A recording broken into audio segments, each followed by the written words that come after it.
स्वर्ग और नरक की कहानी। एक बुजुर्ग औरत मर गई।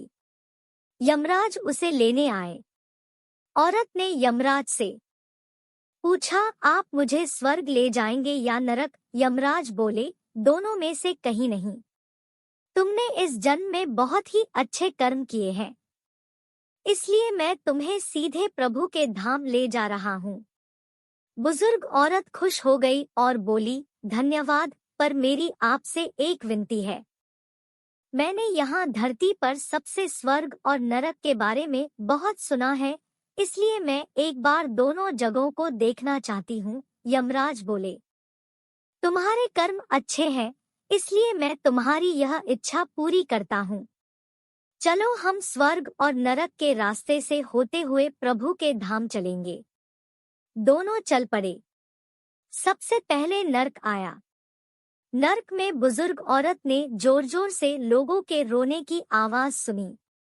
वहां नरक में सभी लोग दुबले, पतले और बीमार दिखाई दे रहे थे।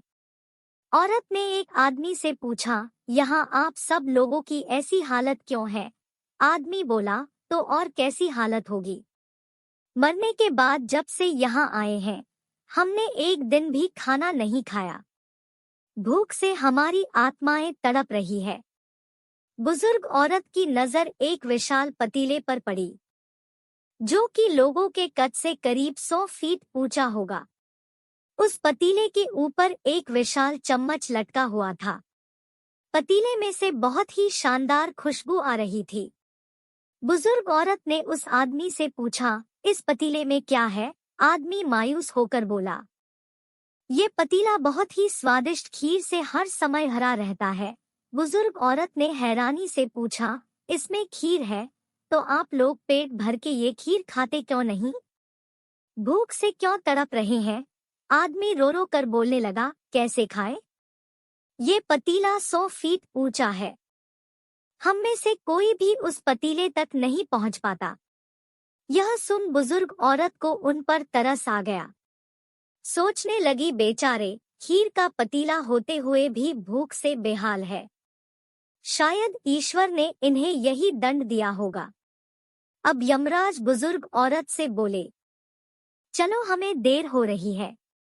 दोनों चल पड़े। कुछ दूर चलने पर स्वर्ग आया। वहां पर बुजुर्ग औरत को सबके हंसने और खिलखिलाने की आवाज सुनाई दी। सब लोग बहुत खुश दिखाई दे रहे थे। उनको खुश देखकर बुजुर्ग औरत भी बहुत खुश हो गई। पर वहां स्वर्ग में भी बुजुर्ग औरत की नजर वैसे ही 100 फीट ऊंचे पतीले पर पड़ी जैसा नरक में था। उसके ऊपर भी वैसा ही चम्मच रखा हुआ था। बुजुर्ग औरत ने वहां लोगों से पूछा, इस पतीले में क्या है? स्वर्ग के लोग बोले, इसमें बहुत ही स्वादिष्ट खीर है। बुजुर्ग औरत हैरान हो गई और उनसे बोली, पर ये पतीला तो 100 फीट ऊंचा है। आप लोग तो इस तक पहुंच ही नहीं पाते होंगे। उस हिसाब से तो आप लोगों को खाना मिलता ही नहीं होगा। आप लोग भूख से बेहाल होंगे। पर मुझे तो आप सब बहुत खुश लग रहे हो, ऐसा कैसे? इनमें से एक व्यक्ति बोला, हम सब लोग तो इस पतीले में से पेट भरकर खीर खाते हैं।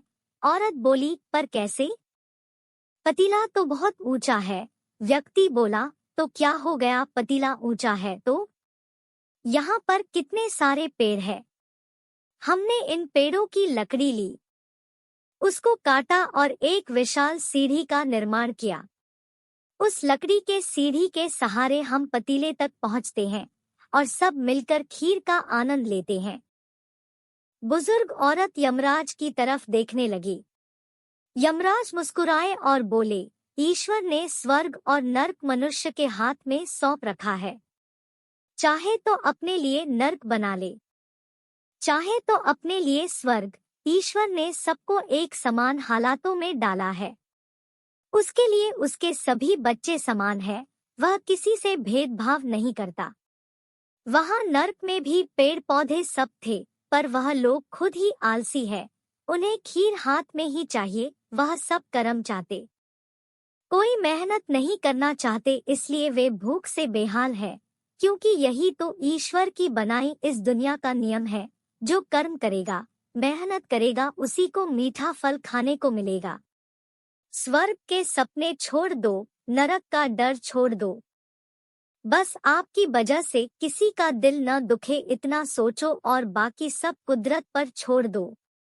आशा करती हूँ कि यह कहानी आपको पसंद आई होगी। पसंद आई हो तो लाइक, शेयर और सब्सक्राइब करें। धन्यवाद।